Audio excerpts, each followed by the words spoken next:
Les Audacieuses, le premier podcast société de Podcasters Media, recueille les confidences de femmes de tous âges, toutes cultures, tous milieux, qui, un jour, ont osé. Osé faire sa mue, osé sortir de sa zone de confort, osé faire bouger les lignes pour soi et les autres, entreprendre ici ou ailleurs, créer, transmettre. Ces femmes audacieuses, je les invite à mon micro. Je suis Carole Renucci, journaliste, et pour moi aussi, l'audace est un carburant. J'ai été enseignante à la campagne, dans les banlieues, dans le 20e arrondissement de Paris, puis rédactrice en chef d'Enfants Magazine, avant de devenir directrice de Notre Temps, le premier magazine français, avec ses 5 millions de lecteurs. Aujourd'hui, je suis présidente et cofondatrice de Podcasters Media. J'anime le podcast Les Audacieuses et je suis très fière de vous retrouver tous les 15 jours pour une nouvelle vie et un nouveau défi. Active, déterminée, ce sont les mots que vous employez pour caractériser votre mère, votre grand-mère. Active, déterminée, ce sont les qualificatifs que je vous ai immédiatement attribués lorsque je vous ai rencontré à l'automne dernier dans le cadre du Festival de la communication santé, festival où vous présentiez la plateforme Easy, plateforme qui s'adresse à toute personne dépendante de façon temporaire ou permanente et aux aidants qui l'accompagnent. Pauline Restou, vous êtes partenaire pour Easy de Handicap International, organisation où vous avez passé 8 ans. Vous êtes aujourd'hui à la tête d'une agence de communication qui compte quelques 23 salariés. Une jolie réussite. Alors, le handicap, l'entrepreneuriat, c'était écrit ? Quelle jeune fille étiez-vous, Pauline ? Je crois que j'étais une jeune fille qui doutait beaucoup, qui avait un sentiment d'étrangeté permanent. Je me sentais toujours un peu en observation et à côté des autres, mais j'avais très envie d'être avec les autres néanmoins, même si ça n'a pas toujours été facile. Voilà, je pense que j'étais une jeune fille. Je sais pas si j'imagine que mes parents diraient que c'est très cohérent, que ce que je suis à 50 ans était déjà en germe à 15 ans ou à 10 ans. Moi, je crois pas. Mais, parce que moi, j'ai eu le sentiment de me réaliser une fois que je me suis mise à travailler et que j'ai été dans la vie professionnelle. Donc, je dirais que j'étais une jeune fille qui doutait, mais que j'étais curieuse et qu'il suffisait qu'on s'intéresse un peu à moi pour que je m'intéresse beaucoup aux autres et beaucoup aux choses. Voilà, mais j'avais besoin de...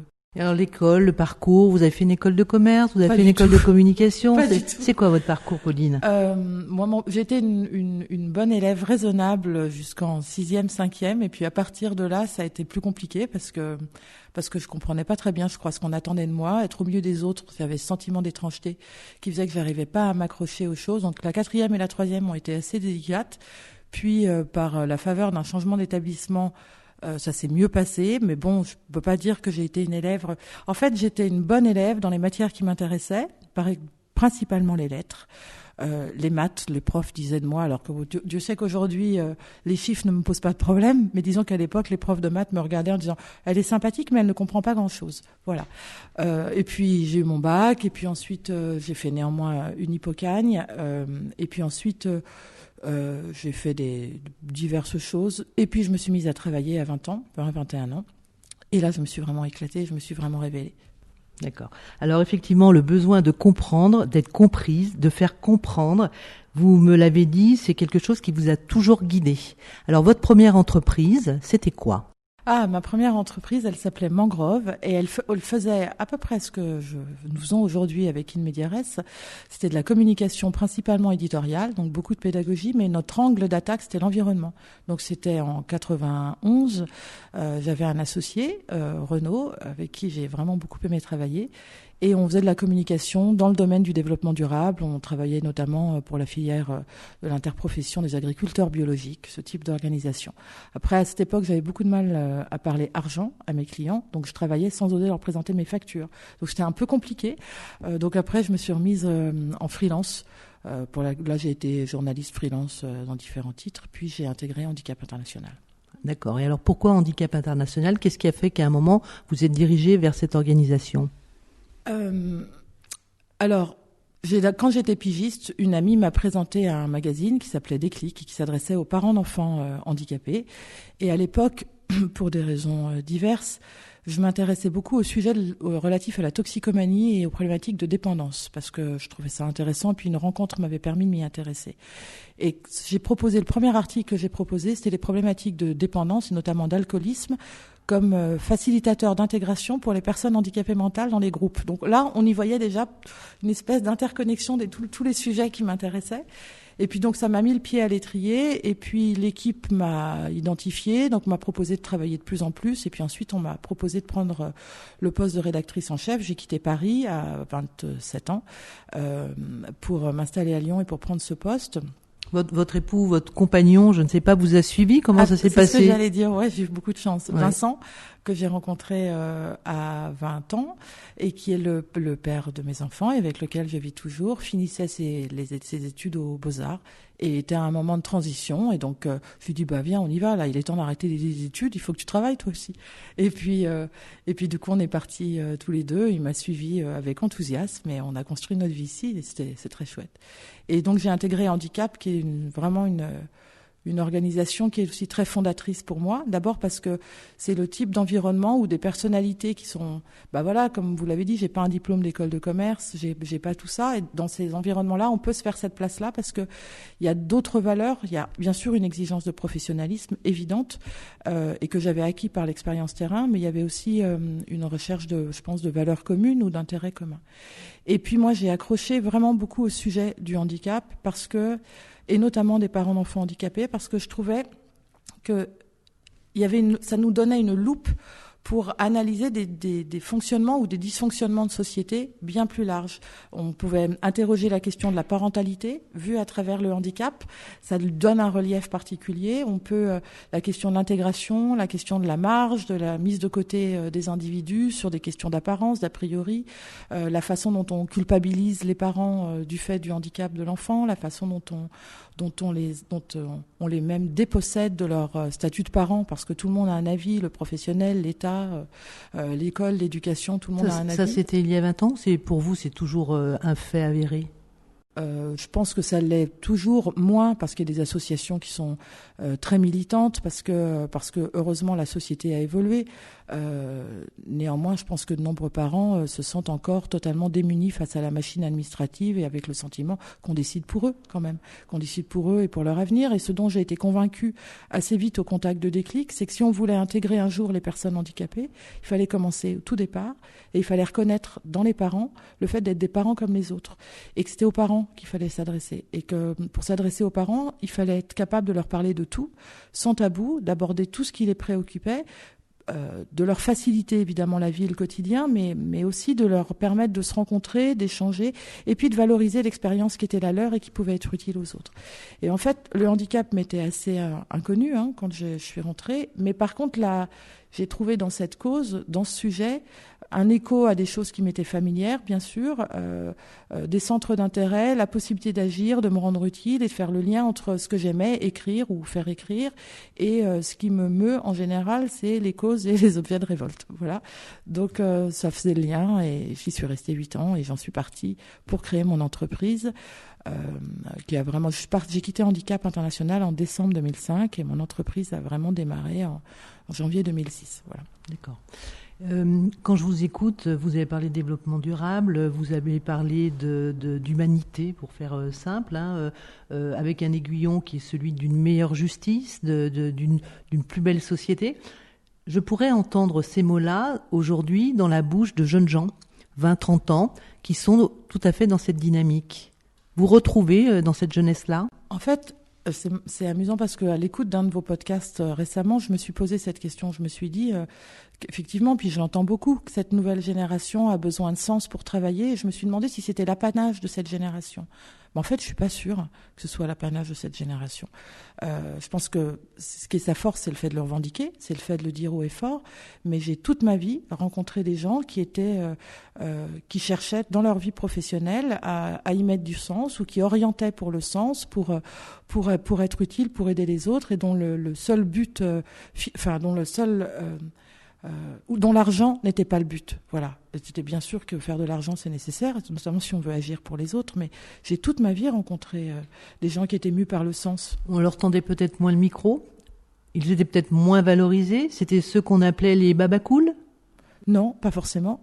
Par exemple, quelqu'un qui a été très important pour moi et qui m'a ouvert de nombreuses portes et qui m'a permis, justement, quand j'étais au lycée de m'ouvrir des horizons et de me sortir un peu de ce sentiment d'étouffement que je pouvais avoir à l'école. C'était un psychiatre qui était le père d'une amie, qui était très connu à l'époque, qui s'appelait Francis Curtet, qui avait écrit beaucoup, qui avait fait partie de l'équipe de Marmottan, qui avait créé une structure qui s'appelait Trait d'Union, qui a écrit des bouquins comme Idées fausses sur la défense, qui était vraiment précurseur dans l'analyse des sujets de toxicomanie, pour une raison que je ne m'explique pas très bien. En tout cas, il m'a ouvert plein de portes, il m'a emmené sur des plateaux télé, il m'a fait lire des choses, il m'a fait rencontrer des gens. Et je me suis intéressée, ça m'a ouvert des horizons. Et lui, par exemple, c'était un type, je sais pas, aujourd'hui quel âge il a, je sais même pas s'il vit encore, pardon, mais il doit avoir 80 ans. Il était mu par une cause, c'était pas un baba cool, c'était un psychiatre, il était extrêmement mobilisé, il fédérait beaucoup de gens, il écrivait, il défendait un combat. Non, j'en ai rencontré plein. Après, les entreprises ont ce don de packager des tendances de fond dans la société pour en faire un argument de vente et un argument de communication. Donc aujourd'hui, les entreprises, parce qu'elles ont des enjeux objectifs de recrutement, parce qu'elles se posent des questions de marque employeur, elles analysent et elles font émerger des tendances comme cette recherche de sens. Peut-être est-elle réelle, mais moi, des gens qui cherchaient du sens, j'en ai rencontré tout le temps en fait. Des gens qui exerçaient leur métier avec des valeurs, une éthique et l'envie de ne pas faire n'importe quoi, j'en ai rencontré tout le temps. Alors j'ai démarré cet entretien, Pauline Restou. Non, mais moi je vous provoque, c'est mon rôle. En faisant référence à votre maman, à votre grand-mère, que vous décriviez comme des femmes, alors j'ai pas tout dit, volontaires, actives, mais aussi belliqueuses, si nécessaire. Alors j'ai beaucoup aimé cette petite précision. Est-ce qu'il vous arrive, vous, d'être belliqueuse si nécessaire? Ah ouais, sans hésiter, oui, d'ailleurs. Juste pour préciser et pour illustrer cette question du belliqueux si nécessaire, notamment chez ma mère est antiquaire. Était, puisqu'elle n'exerce plus son métier. Et elle avait une part de son activité. Quand elle achetait de la marchandise, elle pouvait l'acheter en salle des ventes, qui était un univers extrêmement masculin. Elle n'était pas très grande, ma mère, elle doit faire 1m60, et il fallait la voir jouer des coudes au milieu des salles des ventes pour se faire repérer par le commissaire-priseur et pouvoir avoir accès à la marchandise qui était la sienne. Ou bien on pouvait faire, et là je l'accompagnais, ce qui a été très formateur aussi pour moi, faire des foires et marchés où on vendait un type de marchandise qui n'avait pas sa place en magasin. Là c'est pareil, il fallait déballer, trouver la bonne place pour le stand pour pouvoir vendre bien, toujours pareil, dans un univers masculin très misogyne. Et ma mère savait être dans ces conditions-là belliqueuse. Donc j'ai grandi comme ça, c'est-à-dire j'ai grandi en voyant quelqu'un exercer un métier plaisir, un métier passion, mais qui savait se défendre, dire non et s'imposer pour aller jusqu'au bout. Donc c'est naturel pour moi. Donc je pense que je suis pas différente. Et aujourd'hui, oui, j'ai pu me retrouver par le passé dans des situations qui ont nécessité que je défende mes intérêts et qui ont nécessité que je sois belliqueuse, absolument. Après, l'être et assumer de l'être, ça ne veut pas dire qu'on le vit avec une simplicité d'âme et une tranquillité parfaite. Non, en fait, ça me fait douter. Ça me fait douter du bien fondé des guerres que je peux mener. Je peux douter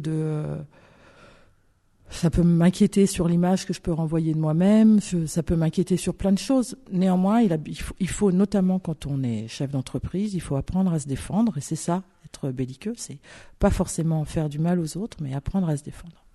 Alors vous m'avez dit également que vous avez beaucoup appris de vos mères, de votre maman et de votre grand-mère, que vous êtes féministe et que vous le revendiquez sans aucun problème. Je suis toujours choquée et notamment des plus jeunes femmes, quand elles disent non mais moi je suis pas féministe, mais quand même, bien sûr, si il faut être féministe, c'est pas un gros mot. Les inégalités de traitement entre les hommes et les femmes que les femmes peuvent dire à travers vos podcasts, qu'on peut lire. C'est pas se poser en victime, on n'est absolument pas victime, mais c'est prendre conscience des inégalités, c'est revendiquer une place, c'est être écouté, se faire entendre, et c'est ça être féministe. Moi j'aime bien être une femme, jamais voulu être un homme, même si j'ai occupé des places, être chef d'entreprise quand on est une femme de 50 ans, c'est probablement différent pour des femmes plus jeunes, quoi qu'il faudrait leur demander, j'en sais rien. Mais disons que c'est quand même occuper symboliquement une place d'homme. Combien de fois on m'a demandé si je négligeais pas mon mari, si j'étais une bonne mère, si j'avais le temps de tout faire, ce qu'on sait bien toutes que c'est pas une question qu'on pose aux hommes. Bon, donc j'aime être une femme. J'ai toujours eu le sentiment d'exercer mon activité professionnelle en tant que femme, que l'éducation qu'on donne à une femme, l'éducation au sens large, pas celle des parents, mais celle du monde, nous nourrit d'un certain nombre de choses qui va nous donner un regard particulier et qui est évidemment structurant dans ma vie professionnelle. Donc j'aime être une femme et je considère qu'être féministe, c'est aimer être une femme et le revendiquer. Ça n'a rien d'antinomique avec le fait d'aimer les hommes d'ailleurs. Hein. C'est parfaitement compatible. Bien sûr. Alors le féminisme d'hier, on va dire ça, hein, d'il y a 20, 30 ans, et celui d'aujourd'hui, vous voyez une différence ? Est-ce que les jeunes femmes, aujourd'hui, les 20, 30 ans, on pense à MeToo notamment, est-ce que vous avez le sentiment que c'est le même féminisme ? Est-ce qu'il est orienté différemment ? Non, je trouve très admirable chez ces jeunes femmes, c'est leur capacité à le dire, à le défendre, à le revendiquer, à le faire exister pour que ça change. Peut-être ça, c'est une grande différence avec les générations précédentes. C'est que c'était pas dit de cette façon-là. C'était pas montré comme systémique. Je trouve, en fait, je crois. Je ne sais pas si ça répond à votre question. Si, tout à fait. Vous avez une fille, Pauline, quel âge a-t-elle ? Elle a l'âge de mon entreprise, puisque j'ai monté une médiaresse, j'étais enceinte jusqu'aux yeux de ma fille, qui a donc 14 ans. J'ai un fils aussi de 18 ans. Et voilà. Et alors, votre fille de 14 ans... Comment vous devez l'observer beaucoup. Ouais. Elle vous ressemble. Elle est belliqueuse. Puis elle est charmante. J'ai des enfants dont je suis très fière. Je suis très fière de mes enfants. Alors après, je pense que c'est très banal de le formuler comme ça, mais je suis très fière de mes enfants. Je suis très fière parce que je les trouve très complets. C'est-à-dire, je trouve que j'ai un fils très empathique, ce qui pourrait être une vertu plutôt prêtée aux femmes. Je le trouve très empathique, très tourné vers les autres. Et j'ai une fille qui est très belliqueuse, qui est aussi empathique, hein, et mon fils est aussi belliqueux, mais elle est très belliqueuse, elle a une volonté absolument farouche, une détermination farouche. J'ai l'impression que génération en génération, ça s'accentue. Donc c'est assez intéressant à observer. C'est très joli. Après, ce que j'observe chez elle, et d'ailleurs, je m'étais jamais posé la question, mais ça doit faire écho à des choses que j'ai pu me dire pour moi, c'est que parfois, ce côté très déterminé peut ne pas rendre visible aux yeux des autres de vraies fragilités et des vraies vulnérabilités, mais comme tout le monde en a, hein, c'est pas le propre. Et souvent, je me dis en la regardant, pourvu qu'elle soit capable de faire aussi avec ces fragilités-là et de pas toujours les faire taire sous cette couche de détermination et de volonté farouche qui ne font pas voir combien c'est un être délicat, avec une pensée délicate, avec des sentiments délicats à l'égard des autres. Je la regarde comme ça, ma fille, en ce moment. Vous lui dites ça ? Je sais pas si je lui dis assez, en fait, donc je me dis que je lui ferai écouter. Voilà, ce sera au moins une bonne fonction de ce podcast. Absolument. Vous parlez beaucoup de votre entourage, vous avez parlé de votre maman, je vous ai un petit peu aidé. Les hommes dans votre histoire, Vincent, donc vous nous l'avez dit, alors c'est vrai qu'aujourd'hui c'est presque exceptionnel hein, de faire un long parcours de vie avec le même homme. Et puis peut-être votre papa aussi, est-ce qu'il vous a accompagné dans ce cheminement ? Je pense que la grande vertu de mes parents et de mes deux parents et de mon père notamment, c'est de ne m'avoir jamais enfermée dans ce qui était dévolu à mon genre, c'est-à-dire je n'ai jamais tout était possible. Ils m'ont regardé en se disant que tout était possible et que j'avais la capacité de tout. Alors ça, c'était probablement donc très bon pour mon ego d'ailleurs, mais c'était tellement probablement un peu illusoire. C'était le fait aussi de l'affection qu'ils me portent. Mais comme tout m'était possible, ce qu'ils me demandaient, c'était de travailler, c'était d'aller jusqu'au bout des choses, c'était de ne jamais laisser en cours de route les choses et d'être exigeante avec les choses que j'entreprenais. Mais tout m'était possible. Si j'avais voulu faire des grandes études, ils auraient adoré, j'imagine. Mais voilà, toutes les portes m'étaient ouvertes et mon père me regardait comme il regardait, comme si que je sois fille ou garçon, en fait, ça changeait rien là-dessus. Ça, je pense que c'est extrêmement fondamental. Je sais plus quelle est, dans un interview, je me demande si c'est pas Elisabeth Badinter qui parlait de ça dans un interview récent, qui disait d'elle, ou c'était Laïla Slimani, je sais plus, qu'elle était une fille à père et que le regard qu'avait porté sur elle son père lui avait permis aussi de s'ouvrir tout ce qui était possible. Bah voilà, moi je peux dire ça du mien aussi. Je peux dire qu'il ne m'a jamais entravée, il n'a jamais projeté sur moi des choses qu'on attend des femmes, de patience, de discrétion, de pas prendre de risques, de penser à ses enfants avant de penser à sa carrière, de pas faire tel choix parce que ça pourrait déstabiliser son mari. C'est des choses que j'ai entendues, mais jamais venant de mes parents, jamais. Et votre compagnon, Vincent ? Ah, moi j'ai un compagnon formidable. Vincent, je pense que... mais je pense que d'ailleurs c'est réciproque. J'allais dire... Quand en tant que femme, on veut composer avec tout, c'est-à-dire que je ne me refuse rien. Je ne me refuse pas ni d'avoir des enfants, ni d'avoir une entreprise, ni d'avoir une vie sociale, ni d'écrire des livres, puisque par le passé, j'en ai écrit. C'est possible parce que son compagnon le rend possible. Mais c'est vrai pour un homme, c'est pas... Mais en l'occurrence, j'ai un compagnon qui ne doute pas de moi, qui se dit toujours quand j'entreprends quelque chose, il ne se dit jamais quand j'entreprends quelque chose que je vais nous mettre en danger ou en difficulté. Il croit toujours que je vais y arriver et il est toujours là. Et c'est en fait, je trouve, c'est mon mari, mais la notion de compagnon, de compagnonnage, d'être ensemble, de construire ensemble, d'avancer ensemble, extrêmement intéressante et appropriée à notre couple. C'est-à-dire que nous sommes deux êtres fondamentalement différents, mais vraiment, on n'est d'ailleurs pas souvent d'accord. On finit par l'être, mais au départ, on n'est pas souvent d'accord, mais on construit ensemble. Il y a quelque chose de l'ordre du choix aussi. C'est-à-dire qu'il y a un moment, bien sûr, qu'en 30 ans, des moments difficiles, on en a eu. C'est bien normal, parce qu'il y a des réajustements, parce qu'on n'est justement pas toujours d'accord, parce que parfois on peut douter, parce qu'un couple, c'est vivant et que ça se remet en question. Mais disons qu'on a choisi, jusqu'à présent, c'est jamais définitif, rien n'est jamais acquis, mais disons qu'on a choisi régulièrement et rechoisi de construire ensemble. Qu'est-ce qu'il fait dans la vie, Vincent ? Il a fait les beaux-arts et il est ce qu'on appelle UX designer, c'est-à-dire qu'il travaille sur les interfaces web pour faire en sorte qu'elles soient le plus pratiques possible pour leurs utilisateurs. Et ça lui va bien parce qu'il est extrêmement sensible. D'ailleurs, je crois que je suis entourée d'êtres sensibles. Ma mère est d'une grande sensibilité, mon mari est d'une grande sensibilité, mais je crois que mes enfants sont d'une grande sensibilité. Vous me parlez un petit peu de votre agence maintenant ? Bien sûr. Alors, en fait, ce qui m'intéresse, c'est vos sujets de prédilection. Quels sont vos dossiers ? Plus c'est compliqué.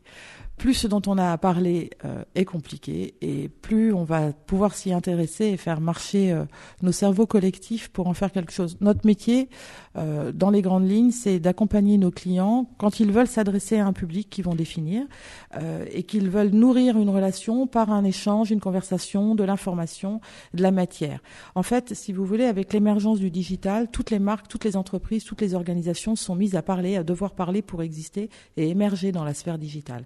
Sauf qu'on arrive à une espèce de gros brouhaha où une parole audible, intelligente, structurée, légitime au regard du positionnement d'une entreprise ou d'une organisation est de plus en plus difficile. Nous, notre métier, c'est d'accompagner les entreprises ou les organisations à avoir un propos cohérent, audible, pour expliquer des choses qui leur tiennent à cœur, qui sont en lien avec leur stratégie, à des publics très précis. Donc, par exemple, Handicap International veut s'adresser aux parents d'enfants handicapés.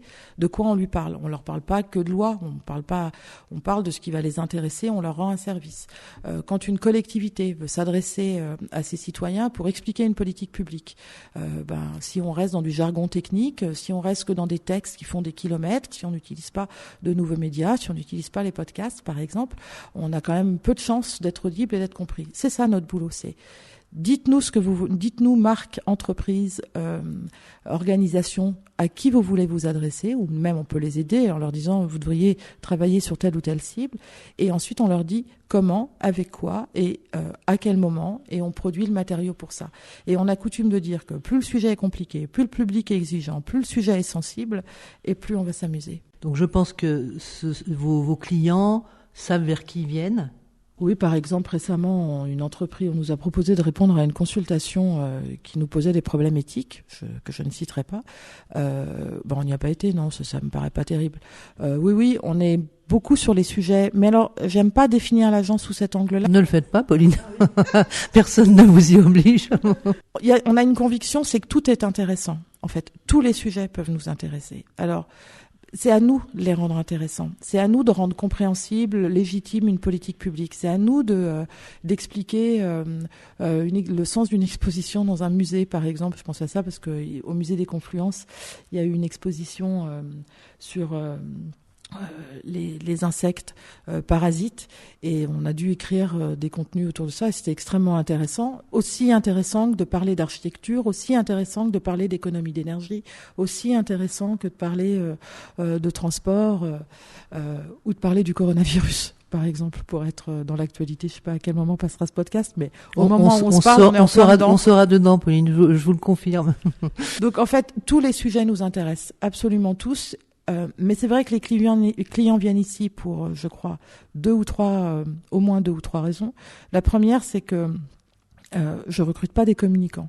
Je recrute d'abord des spécialistes des sujets qui préoccupent nos clients. Donc, par exemple, on a une grosse activité, une partie de notre activité qui est importante en communication autour des projets d'aménagement urbain. Donc, j'ai des urbanistes dans mon équipe de communication, vous voyez.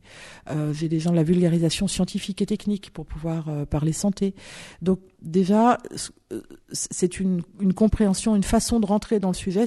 L'agence s'appelle In Media Res. C'est une locution latine qu'on dit d'un auteur qu'il jette son lecteur in media res et qu'il le jette tout de suite dans le sujet sans tourner autour du pot. C'est ça qu'on vient chercher ici, c'est-à-dire pas de circonvolution, pas de jargon, pas de politiquement correct. On rentre dans le sujet, toujours on rentre dans le sujet, et notre responsabilité, c'est de délivrer des messages qui sont justes, qui sont vérifiés, qui sont sains et qui sont constructifs. Puis après... Vous m'avez dit, Pauline Restou, que votre audace était beaucoup basée sur une forme d'inconscience. Est-ce que vous pouvez développer ? Si j'avais mesuré à chaque fois que je prends un risque, c'est un risque, et si j'avais mesuré tout ce que j'allais pouvoir rencontrer, je le ferais pas, je suis comme les autres. Enfin, je suis pas maso. En fait, je suis pas maso du tout dans la vie. Donc, je ne mesure pas les risques. Mais, alors, pour un chef d'entreprise, ça peut paraître étrange, parce que bien sûr qu'il y en a que je mesure, mais... Vous êtes une fonceuse, vous y allez. Quitter un CDI, j'étais en CDI chez Handicap International, qui est une organisation que j'admire et dans laquelle je me suis vraiment épanouie et à qui je dois beaucoup professionnellement. Quitter ce CDI enceinte jusqu'aux yeux pour monter une entreprise dans la communication dans une ville dans laquelle je n'avais pas de réseau, pas de relations, puisque je venais de Paris, et que c'était quand même forcément inconscient. Alors, si on a envie d'être narcissique ou narcissisé, on se dit qu'on était audacieux. Enfin, c'était d'abord inconscient. C'était d'abord mu par un besoin de liberté. Je ne supporte pas d'être enfermée. Je ne supporte pas d'être enfermée dans une case, dans une image, dans un a priori, dans une situation professionnelle, dans une relation. Ça me rend, ça peut me donner une sensation d'étouffement assez rapide. Par exemple, les gens qui parlent beaucoup, alors là je parle beaucoup, mais les gens qui parlent beaucoup sans s'arrêter peuvent me donner cette sensation qu'il faut que je parte très très vite. Voilà, ça m'enferme. Donc c'est plus, vous voyez, plutôt que être fonceur, c'est plutôt la réponse à des besoins primaires, primitifs que j'ai, et du coup j'ai répondu à ces besoins avec une forme d'inconscience qui m'a permis d'avancer. Ça définit mieux mon moteur que le fonceur qui me semblerait me parer de vertus que je n'ai pas. Et avec toujours quand même une cause, la lutte contre l'injustice en règle générale, c'est un petit peu ça le moteur. Ouais, alors je pense qu'il faudrait demander à mes salariés si je suis un patron qui lutte contre l'injustice. Vous leur posez la question ? En tout cas, non. Je crois pas, je sais pas, non. Peut-être que je vais leur poser la question dès que vous serez partis, je vais fermer la porte, je vais aller les voir, je vais leur dire alors, je suis juste, injuste, on en parle. Disons que je dialogue beaucoup avec mes équipes quand même. J'ai rassemblé autour de moi un certain nombre d'entre eux pour ne pas prendre les décisions de façon autocratique, jamais. On a en ce moment, vous voyez, on est dans mon bureau, il y a des dessins sur les murs, des arbres. C'est parce qu'on travaille pareil avec un groupe sur le positionnement de l'entreprise, un groupe de salariés. On travaille sur le positionnement de l'entreprise, on est très collaboratif, mais voilà, c'est une bonne façon, je pense, de lutter contre l'injustice. Quand quand j'étais jeune chef d'entreprise, donc il y a 15 ans, je recrutais que des femmes au départ parce que, bon, bonne féministe, je me disais, bon, ça suffit, les hommes, ils ont trop de place. Donc je recrutais que des femmes. Et puis un jour, j'ai quand même découvert les vertus de la mixité, hein. Et combien c'était mieux à bien des égards, et notamment pour réfléchir, pour aller plus loin, et puis parce que une équipe mixte, ça se manage pas de la même façon. Donc on peut même parfois, avec l'enfer est pavé de bonnes intentions, on peut même parfois, par conviction, créer de l'injustice. Donc recruter que des femmes, c'était finalement une forme d'injustice, on est d'accord? Oui, donc non, oui, j'ai des objets de révolte, et le premier, c'est de laisser les gens dans l'incompréhension. Je pense qu'une façon pour moi, en tant que de chef d'entreprise, de lutter contre l'injustice à l'échelle de cette entreprise, c'est bien sûr la question salariale, mais c'est l'accès à l'information. Je ne leur cache rien, en fait, de la vie de l'entreprise, des décisions, des chiffres. Est-ce qu'ils ont toujours envie de l'entendre? Parce que parfois être salarié, c'est aussi chercher le confort. Quand je leur dis que je ne leur cache rien, mes emmerdes et les sources de mes insomnies, non, ça je le garde pour moi, c'est ma responsabilité quand même. C'est moi qui choisis de porter ça, c'est pas eux. Quand je leur dis que je ne leur cache rien, c'est que quand je leur délivre les choses, c'est avec les explications et les solutions que je leur soumets. Mais je me fais fort de pas les maintenir dans un climat d'anxiété anxiogène. Enfin, c'est un peu redondant ce que je dis, mais oui, vous avez raison.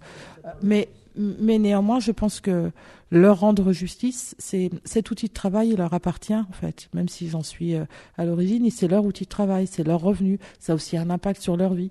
Et vous voyez, dans cette idée d'être compris, de faire comprendre, ça me meut dans la façon de diriger. Vous voyez, c'est d'expliquer la mécanique. J'essaye de toujours expliquer ce que c'est que cette mécanique. Quels sont, comment le marché interagit, comment le client interagit. Enfin, j'essaye de mettre tout ça toujours sous forme de mécanique qu'on peut décrypter. Et parce que ça leur appartient autant qu'à moi. Je vais vous poser une question difficile. Comment vous voyez-vous dans 10 ans? Est-ce que c'est une question que vous posez parfois? De façon pragmatique. Dans 10 ans, j'aurai 60 ans. Il faut que cette entreprise puisse continuer, et je ne serai pas un patron accroché à son rocher comme une moule qui se fige de peur de perdre un statut, de peur de perdre un statut social. Donc il y a un moment, cette entreprise, il faudra que quelqu'un d'autre en poursuive l'aventure. Je n'en connais pas aujourd'hui les modalités, mais ça, c'est une réalité. Après, à 60 ans, je vais pas m'arrêter de penser. C'est pas parce que les femmes de plus de 50 ans rentrent dans l'invisibilité qu'on arrête d'exister, d'avoir des désirs, d'être vivant et de faire plein de trucs. Donc, et ça, c'est une des grandes découvertes d'ailleurs quand on rentre dans cette décennie, c'est que quand on a 20 ans ou 30 ans, on a l'impression qu'on est un peu mort en fait après 50 ans. Mais ça, vous le ressentez vraiment, Pauline ? Oui, et je ressens. Mais qu'est-ce qu'il vous fait ressentir? Le fait d'être très vivante? Non, une fois qu'on a passé la cinquantaine, de passer dans une certaine invisibilité. Oh il faudrait être sacrément myope pour pas s'apercevoir que les hommes nous regardent moins, par exemple, qu'on n'est pas un objet de désir immédiat. Ça veut pas dire qu'on n'est pas un objet de désir, mais moins immédiat. En fait, ça se joue sur d'autres choses, mais c'est pas inintéressant, c'est pas désagréable à vivre, mais il y a cette réalité-là. Il y a aussi dans les métiers de la communication, sont des métiers quand même pour un certain type de niveau hiérarchique qui sont assez jeunes, et ça, je pense que c'est une réalité avec laquelle on compose, c'est-à-dire quand les clients commencent à avoir 10, 15 ans de moins que soi, il faut aussi savoir passer la main à des équipes plus jeunes. Enfin, voilà, des choses comme ça. Est-ce que les jeunes, justement, les trentenaires, vous avez le sentiment qu'ils vous voient tel que nous voyions les quinquas lorsque nous avions 30 ans? Je sais pas si ma question est très claire. Si, elle est très claire. Je me pose pas la question. Je me pose assez peu la question de mon âge. On en parle là parce que c'est le sujet, puis parce que je vais avoir 50 ans dans quelques jours, donc je pense que ça m'obsède un peu, mais je me pose assez peu la question. J'imagine que oui, si je me la pose par votre intermédiaire. Mais dans mes relations avec les uns ou les autres, ça interfère assez peu.